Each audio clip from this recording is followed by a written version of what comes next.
Last time, Chris Jacobs of Overhauling fame dropped off his 1968 GTX to get restored to its former glory, but with a 392 Hemi for SEMA. Now, Tony from Tony's Mopar Parts has flown out to the graveyard in secret to check in on his recently acquired 1970 Challenger, currently in the queue for restoration.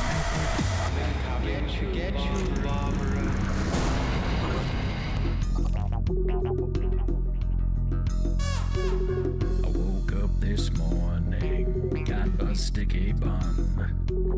The lady at the counter said it's the last one. She said it's one in a million, you know, it's double fried.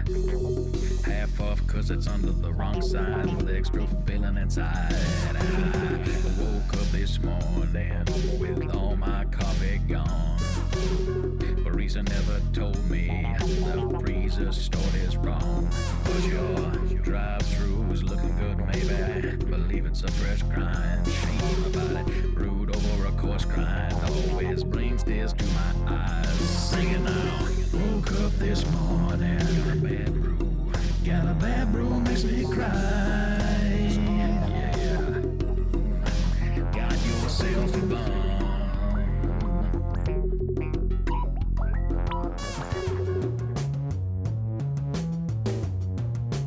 Wrecked him. Damn near killed him.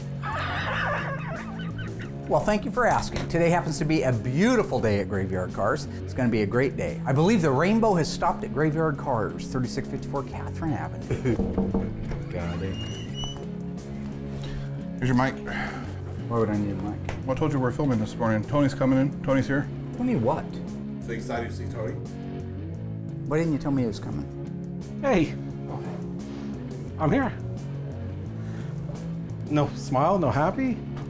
But if somebody's coming out, especially some 300-pound sausage from the East Coast, to check in on his car, I'd like to know what's going on. Is that all right with you? Hey, T, what are you doing? Well, somebody... Can I call you back? Well, it was a great day until you show us fat face. Yeah, till him didn't tell me that Tony was coming out. Why? Let me guess. Makes good TV? Does it? How you doing, man? Good. I'm sorry, brother. Well, nobody tells me anything. I'm Tony D'Agostino from Tony's Mopar Parts, and I came out here to make a surprise visit and check on the status of my 440 RT Challenger that Mark's going to be restoring. Mark didn't know I was showing up. I don't believe that he did. I did contact the director and let him know, and I got the feeling that he didn't share that information with Mark. You said you were working on the car, and my Challenger? Cindy's Challenger? Oh, yeah. The problem is, if you recall, I made a deal with Tony, sold him the car, the Challenger, 70 Challenger, we're gonna restore it, right? Well, that was quite a while ago. So in his empty mind, I'm sure he thinks that we should have it disassembled and be working on it. I didn't tell him that. You know, I didn't go out of my way and tell him that that was the situation because I wouldn't do that.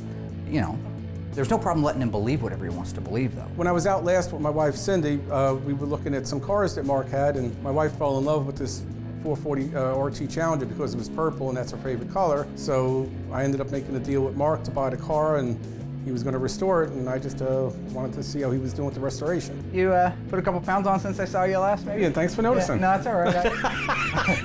So I got to stall this guy, which means food, and the way he eats, it's a lot, right? It's not going to be a cheap day for me. Philly sandwich up here is like $9. Back there, they give them away. All right. Well, that's great. Yeah, can we go? So when did you fly? What? I'm here for a couple days. Oh, okay. Yeah. Okay. So. Hey, I gotta take a dump. I'll be right back. Make yourself at home, man. I just gotta go poo-poo. Sorry, I gotta go poop.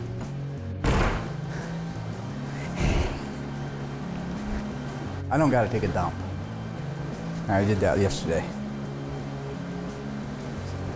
Hey, I want you to get so go out into the yard in the second row in. There's a 70 Challenger, the purple one, the one I sold Tony. What's up with him? Don't subdivide it, right? Just get the doors off as a whole. That's weird for him even. Now, a fake deuce, those are tricky because that's like karma. So if you tell somebody you gotta take a dump and you don't really have to take a dump, then one day you really will and they won't excuse you to do it, and you're gonna turn your Fruit of the Looms into a fudge factory. So don't ever pull a fake deuce. Lesson learned. So, Peter, I think we're going to go out and do an interview with Tony. I think he just went out to the assembly shop, so we'll go ahead and do that. I feel lighter already. Where's T? He's out in the assembly shop. Why would he be out there? Was I not supposed to let him go out there? Oh, yo, T, what's up, dog? Hey, What you looking at, Matty? looking at the motors. That's corporate blue, 72. Cool, let's go. It's in the back. What? I'm sure it's in the back. Right? This is your assembly shop. Let's go to disassembly. What are you wanting? I want to see the car. Oh, no. Oh, excited. I want to look at that with you at the same time, though, Tony. It's like Okay. a brand new baby. Oh, you ain't got time. I got a question about a BS car out here. Oh, okay. Yeah. BS 23 JOB.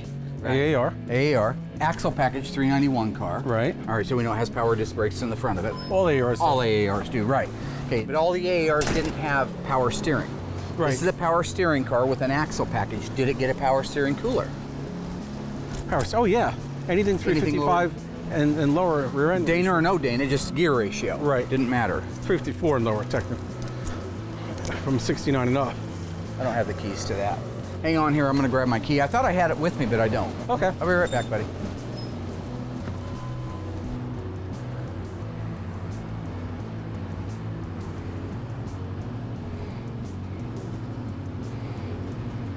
I'm putting a lot of faith in Doug, because if he doesn't come through for me, then one, I've shot almost an entire day goofing around trying to keep him entertained. Two is he's gonna be smelling it pretty quick. He's gonna know it's not gonna pass the smell test after a while. He's not that bright, so I figure 6 or 8 hours, of this, and then he's gonna come to the realization that I'm stalling. All I can hope is the stalling was not in vain. When I came in today, I honestly planned on building my car over there, which I'm starting to think that I'm not going to get back to. But, it's the name of the game. I mean, I go where I needed.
Oh, I don't lock people out on purpose, okay? The fact of the matter is, every one of these doors here is on a safety feature. The minute that door shuts, it locks.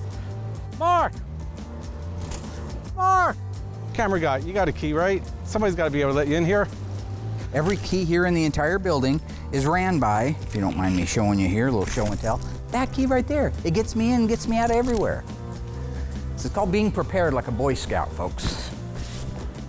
So you had the key to the gate all along.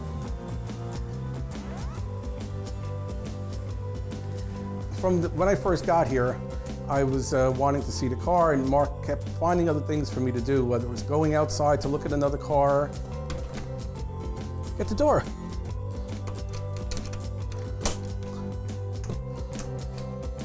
How'd you get here?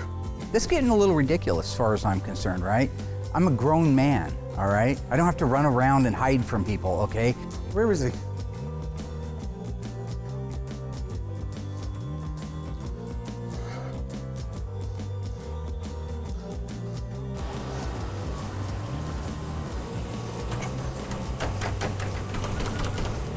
Damn it.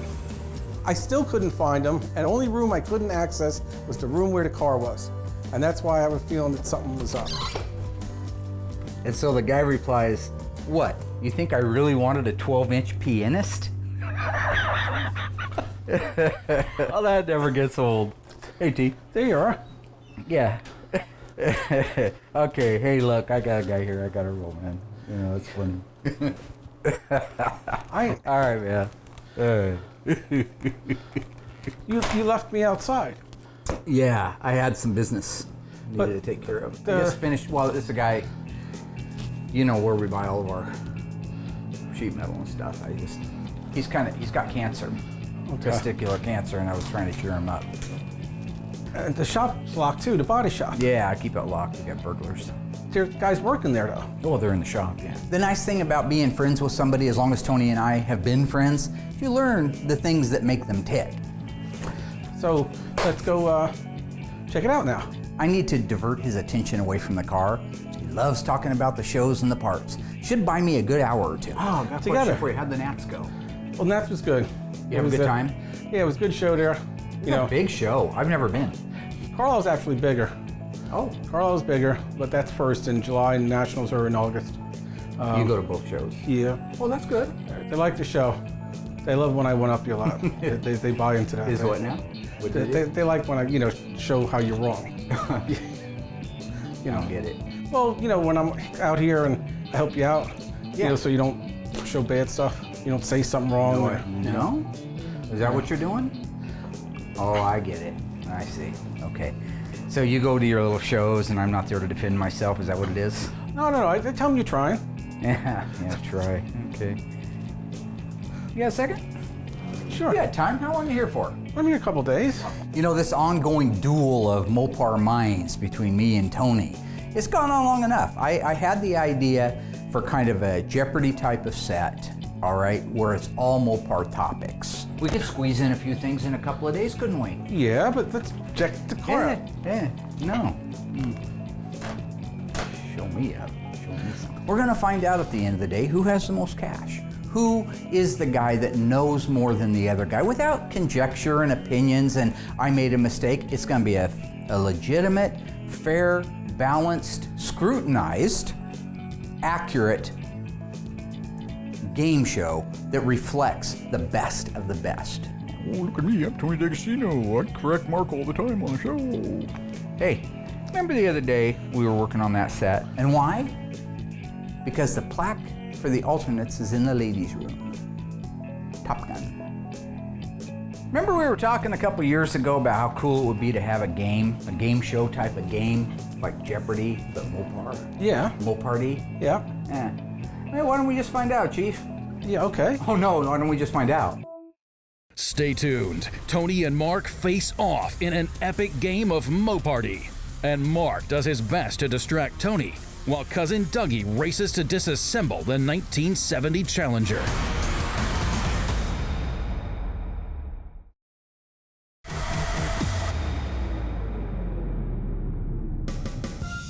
This is Mopardy!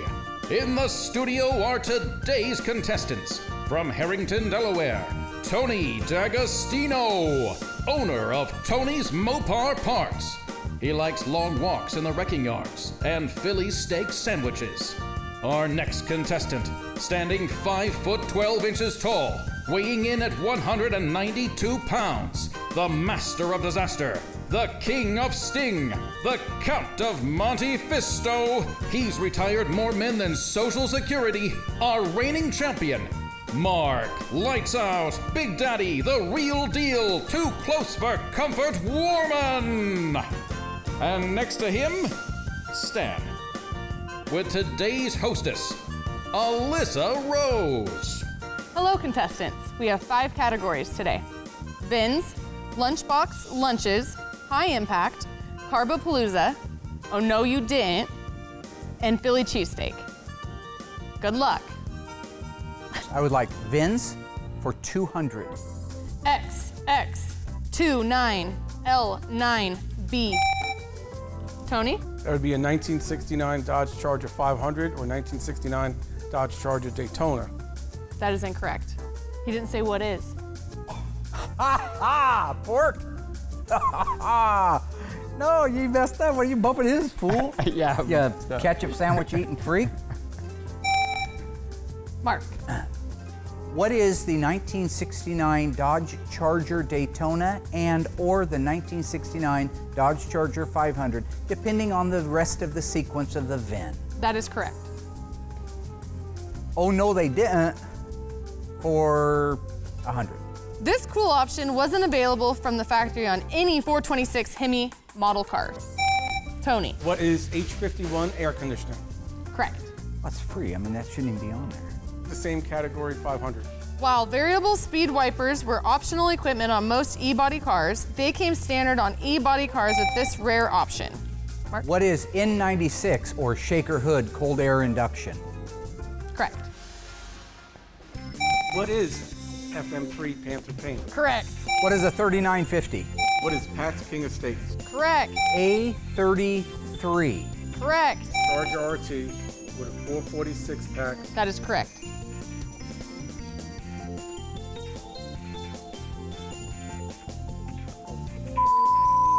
You see what I'm getting at? That's why he answered all those questions. I'm sorry, Stan. You're doing great. What is maximum cooling? What is a 2903 carburetor?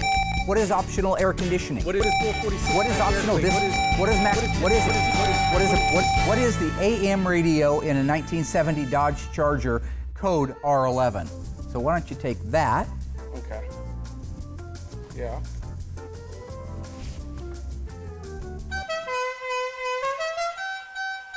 And with that, we're ready for Final Jeopardy. Right. Okay. So you guys are tied for the lead at 6,600 and Stan's following closely behind at 1,200. Okay. So here's your guys' category for Final Jeopardy. Famous Mopar cars of film and TV.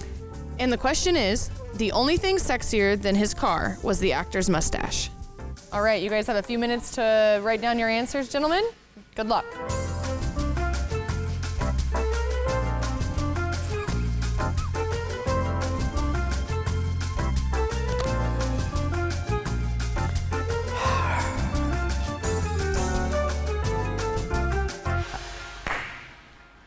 Tony's answer is, what is Richard Petty's Roadrunner from the movie 43, The Richard Petty Story? And I'm sorry, but that is incorrect.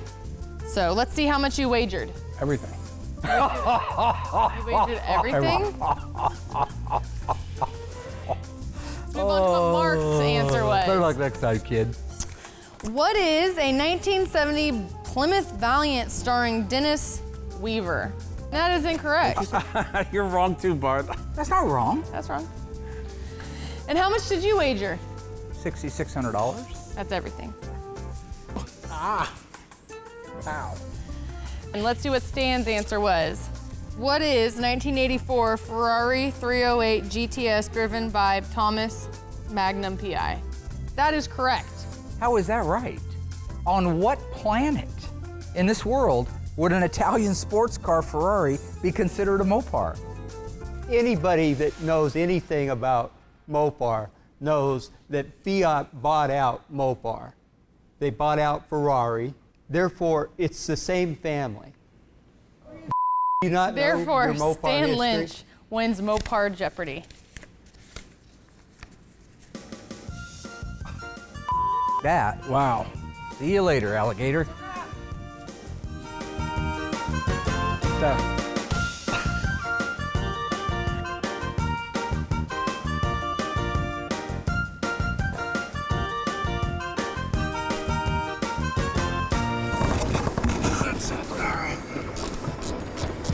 Mark came to Doug and said, hey, we gotta get this Challenger disassembled. And then Doug comes to me and asks for my help. So I'm gonna help Doug with the Challenger, because he's pretty new to this, so hopefully it goes good. I don't see it on You know, this Doug's a side. fast learner. He's picking this process up really fast. I mean, there's still some things he needs to learn. I mean, I had to show him some extra little tricks on getting these doors off, but it's going really good. I'm happy.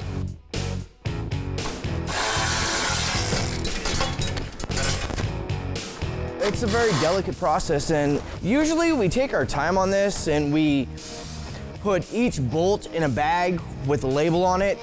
But for some reason we're rushing on this, so it's kind of really awkward. I just don't know why we'd be rushing this one.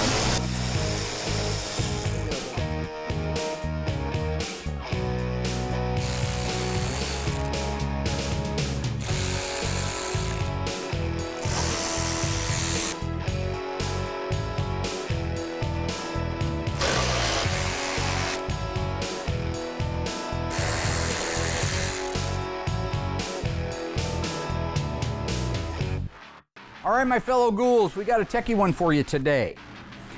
As we've learned in the past, the 5th digit of the VIN is a letter on our old Mopars that represents the engine the car started life with.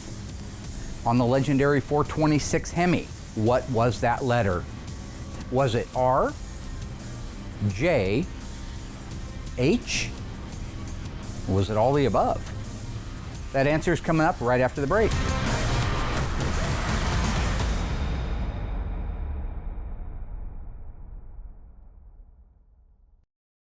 All right, ghouls, how'd you do on this one? It's a little bit of a tricky question here. If you answered all the above, you're actually right. Now here's why. In 1966, H represented the 426 Hemi. From 1967 to 1969, the Hemi designation was a J. And then in 70 and 71, it became an R. So technically, those are all right. If you guessed it, good job. That was a tricky one.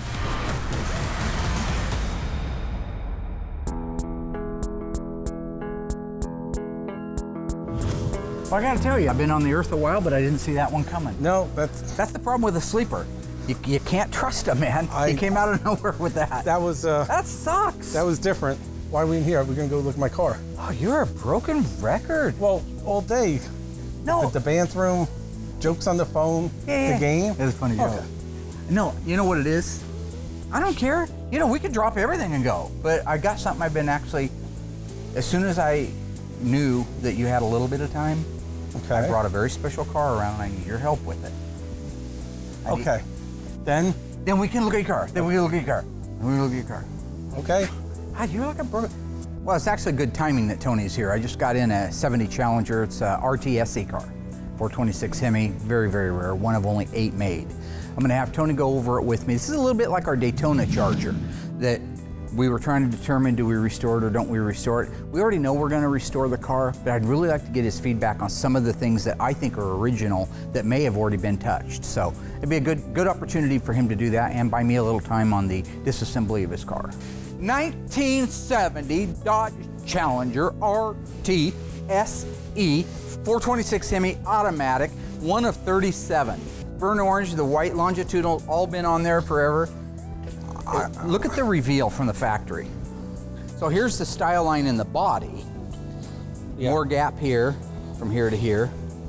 Right on it right here. Yeah. Back here it starts to show a little more, and look at the gap there. It just means that style line wasn't perfect and that stripe wasn't perfect. Right.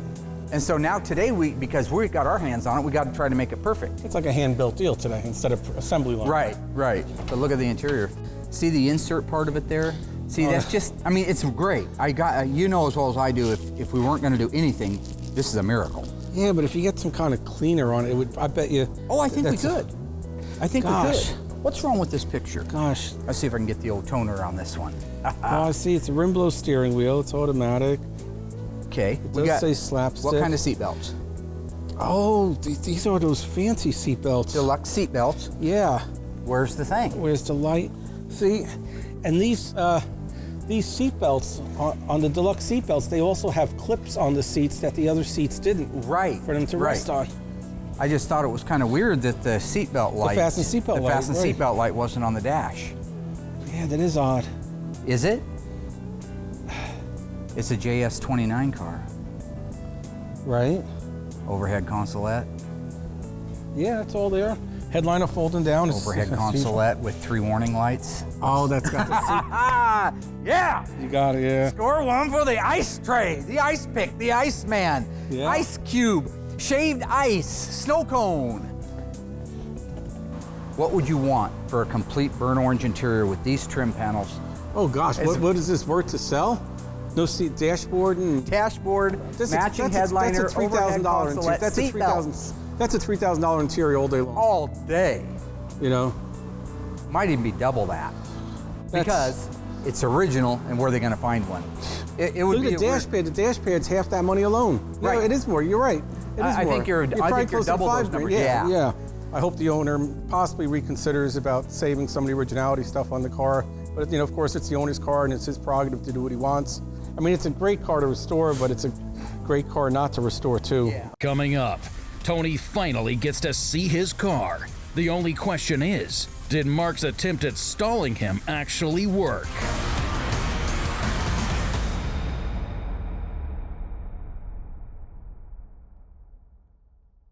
One of the most frequent questions I'm asked is about A-body cars. Why don't we do more of the A-body cars? Now, most of the cars that you see on Graveyard Carz, like over the past 8 seasons, mostly are B-bodies and E-bodies. So that's your Cuda, your Challengers, your Chargers, your Roadrunners, GTXs, that kind of thing. An A-body is the small version. It was the meant-to-go fast economy version of those cars. So like your Darts and your Roadrunners and Barracudas pre-1970. The 69 Barracuda on back to 64 when it came in, the Valiants, the Darts, those are your A-body cars. The main reason we don't do a lot of them, frankly, is they don't have the value that will qualify them to have a full-blown Graveyard Carz restoration. You could buy a really nice 68 Barracuda with a 340 and a 4-speed, really nicely done cars for 30 grand. What's more than double that just to do the restoration on one? So that's kind of the short-term answer. It isn't because we don't like them. I mean, the A-bodies are a bit of an unsung hero. 2 of the most collectible Mopars on the planet are A-bodies, in fact. The 1968 Superstock car, the Barracuda, which was a fastback, and the Dodge Dart, which was a 2-door hardtop. They had race Hemis from the factory. They weren't even meant to be driven on the street.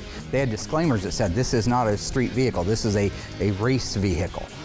You talk about the Barracuda, they only made 70 of those cars. You get into the Dodge Dart, they made 80 of them. So you can see why, there's no doubt, those are very collectible, high-dollar cars. There also happen to be something I would love to restore here at Graveyard Carz, but haven't had a client send us one. While we don't have one of the super stock cars here at Graveyard Carz, we do have a version of one of the very first Cudas built. As just mentioned, in '69 was the first year that Barracuda actually became a Cuda performance model.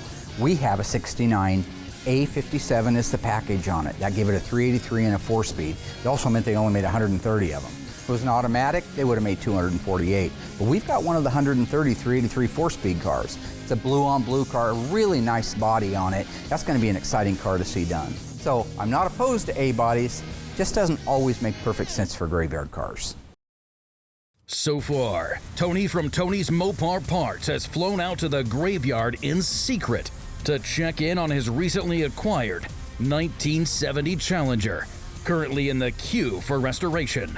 Because the car isn't as far along as it should be, Mark has been stalling Tony from seeing it, while cousin Dougie races to disassemble it. The only question is, will the plan actually work?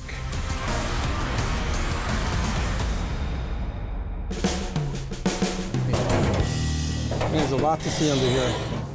Early car, no crush ribs.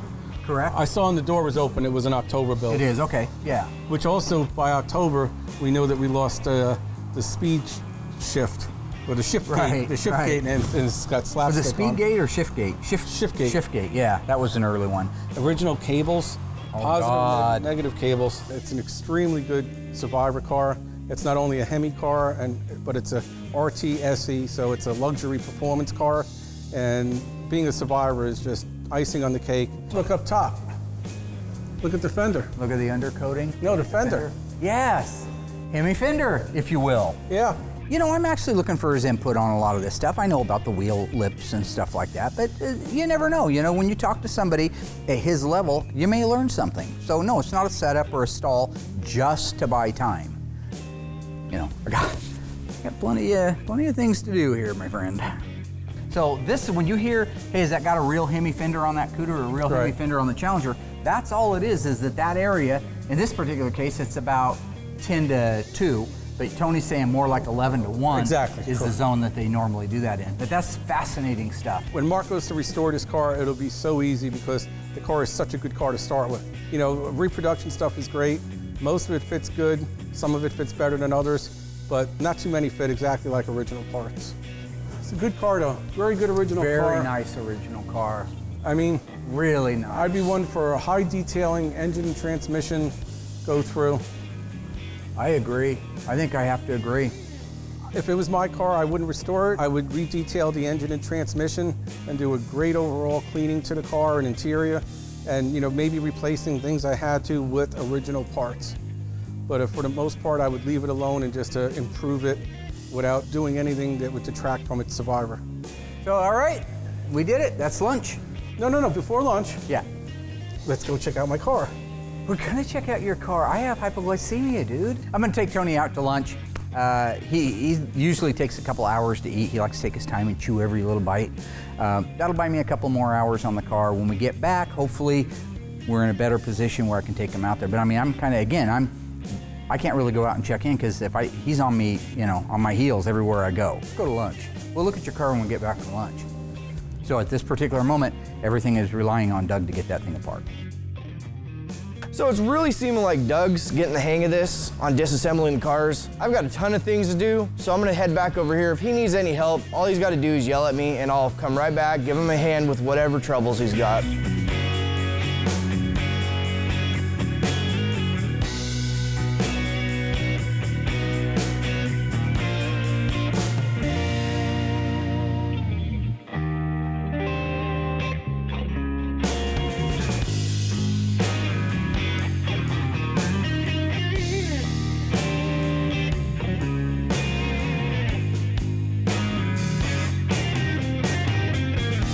Doug did a really good job on disassembling. I'm actually surprised. I mean, normally when we first show somebody, they always miss a ton of things, but Doug actually got it down and he did a really good job. I mean, there's one or two things, but hey, they're easy things and the car looks great.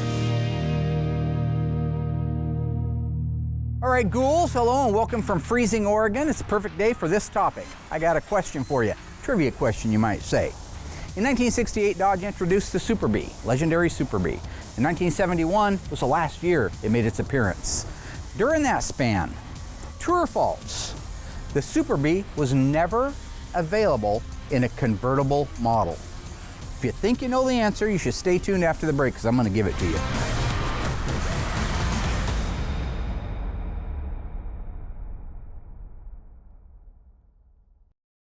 All right, ghouls, what'd you come up with? Do a little Googling, come up with the answer? If you answered true, you're absolutely right. For some reason or another, the Super Bee, which again was built on a medium price class just like the Roadrunner, was never available in any of the years they built the car in a convertible. Where the Roadrunner certainly was, and many other models certainly were, the Super Bee never was. So if you happen to have a 1970 Super Bee with a convertible roof from the factory, you're probably a pretty wealthy person right now, since they didn't make any.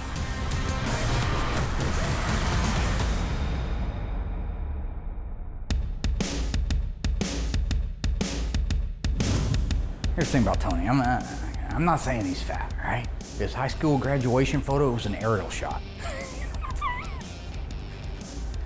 Anywho, I took Tony out to lunch, right? He loves to eat. That's all he's about. Had like 5 hoagie sandwiches. My hopes is he'd eat so much that he'd get tired, kind of like that post-turkey fallout that you get, and he'd go back to his motel room. But unfortunately not for me. No such luck.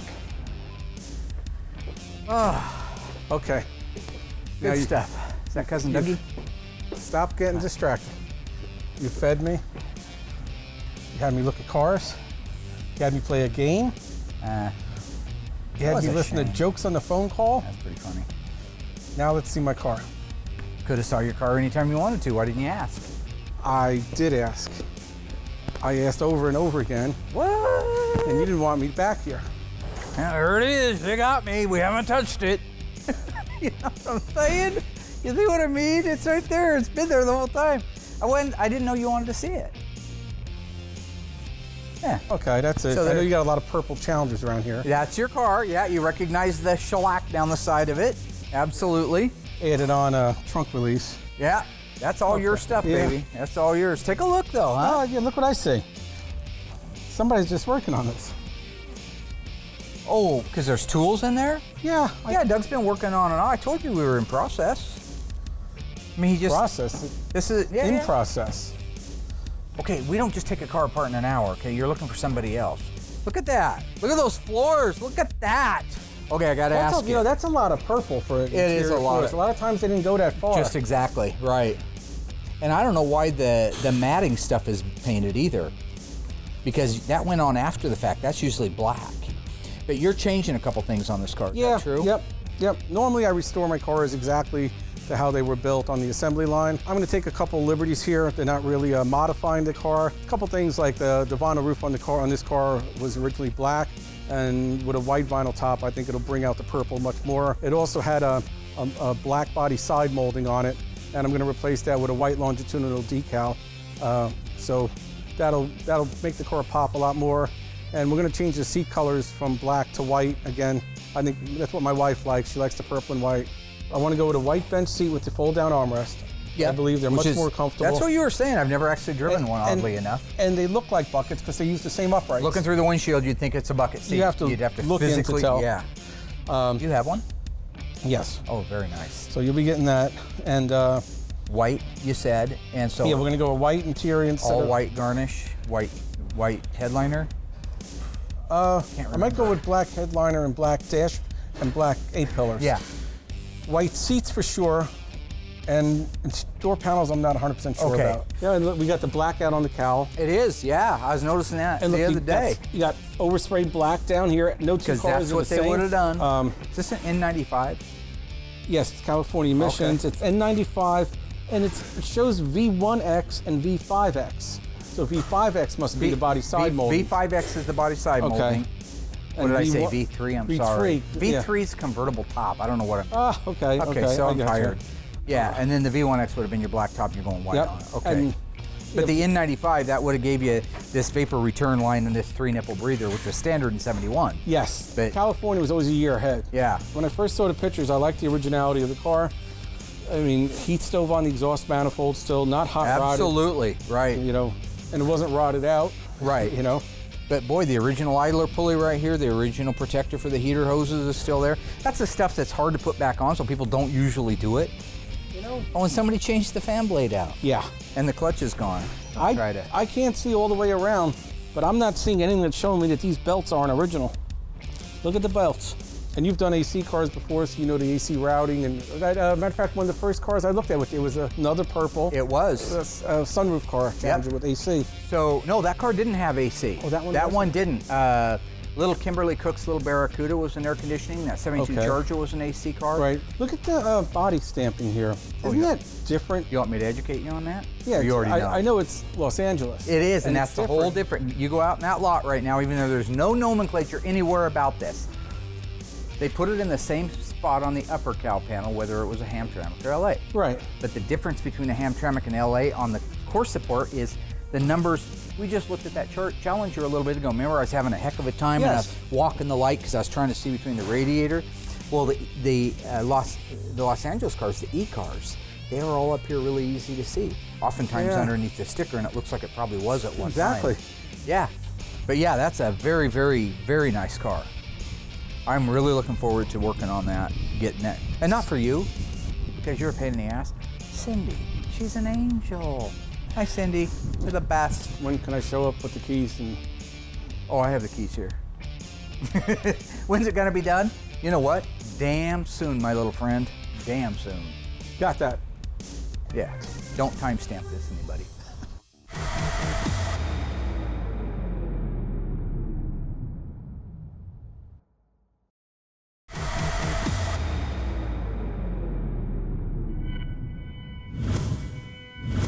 Well, finally got to see the car after chasing Mark down most of the day and had me running all over the place. And it has been taken apart. I don't know actually how long it took it to get here, but I sort of have a feeling that something was going on today to make it happen a little bit faster. When we put it up in the air and I saw some of the fluids coming out of the car, the radiator coolant, and you could tell that the mess on the floor looked very, very new. I didn't think it had been apart for too long. This was just taken apart. Look at this. Oh no, I see what you're saying. No, the car's been here. Do you know what gravity is? Yeah. Okay, you know water seeks its own level? That's 24 hours. I hours. can show you a pie chart where but if odd you guys versus clean equal. up at the end of the day. And it reverses. You know what reverse polarity is, right? Yes. I know what BS is too. It's a shame. I'm happy to see that there's some work being done on it, that has been done on it, but I would have been happier to see a little bit more disassembly on it and closer to getting to be dipped and, you know, back into the body shop and get ready for paint. Look at that. Oh my Oh gosh. That's an original. And look at the date, 3049, and the other one in the back was 3039. Oh, it's 3039 on the other car. Why? And you just said you never had a I have not. I don't know if I've had one of these come in yet, of all that junk that we've done. And here's the 440 or Hemi. Yeah. So it's got the right rivets in it. Oh my gosh. Same vendor code. The other one was a Y22. This it was Y21. a Y22. Yep. So I wonder what, like I say, I guess just different Shift or vendors. something. Yeah. There's your Pentastar right there. Yep. I love it. And look, it's faint. There's something on the pumpkin. Oh, there is. And that's got a 10-4 on it and 104? 10 something. How about that? One of the biggest bonuses I saw in the car was that car has original exhaust on it. A date-coded original exhaust. And when Mark and I earlier were looking at the Hemi Challenger, he had mentioned that that was the first car he ever had here with original exhaust. And here's the second one. Well, really, my car may have even been here before that, but these are the 2 cars he's ever seen with original exhaust.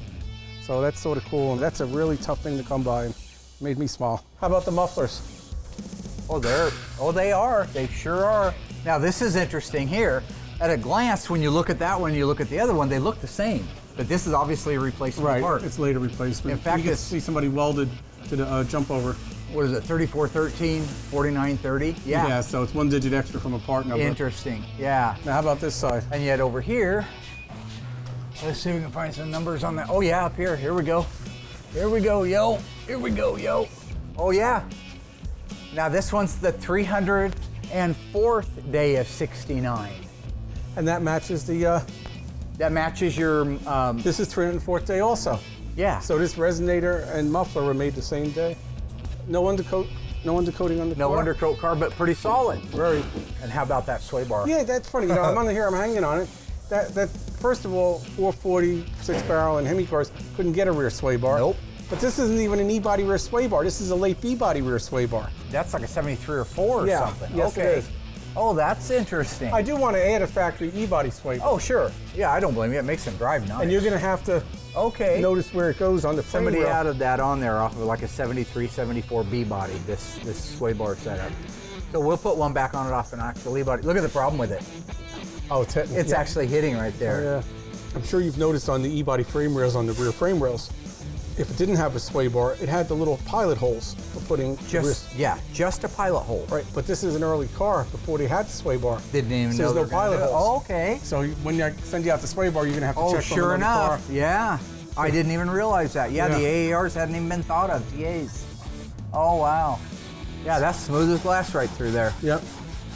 See, being that this is an early car and a disc brake car, it got 3 valves instead of 2 like the later cars got. I think around December is the drop-off. And there's no lockout linkage because it's column shift. Right. So you don't have any of that. You go into park, you're there. Same oil pan as the Hemi 6-packs and skid plate. Because it had the deep oil pan, you can see it comes down to the bottom. 70 and 71. So I'll tell you, overall, pretty damn nice car, buddy. Good car to start with. Yeah. Shouldn't take you long. I'd love to pin Mark down to a date, but I know he's got a lot of other cars going on, and you know, it's probably going to take another good year before it's done, but I think I have to make more surprise visits on Mark. Do you stop working the time thing? You know what, there are people that have been here 4 years, okay? So just take it down a I've notch. had cars, this really replaced another car that's been here 4 years. You know what? I know what you're doing and I don't like it. That's gonna be great. So make sure you tell Cindy we're working on her car. Everything's gonna work out. She's gonna love it. Flism plasm. She's gonna call you next time. Flazoo.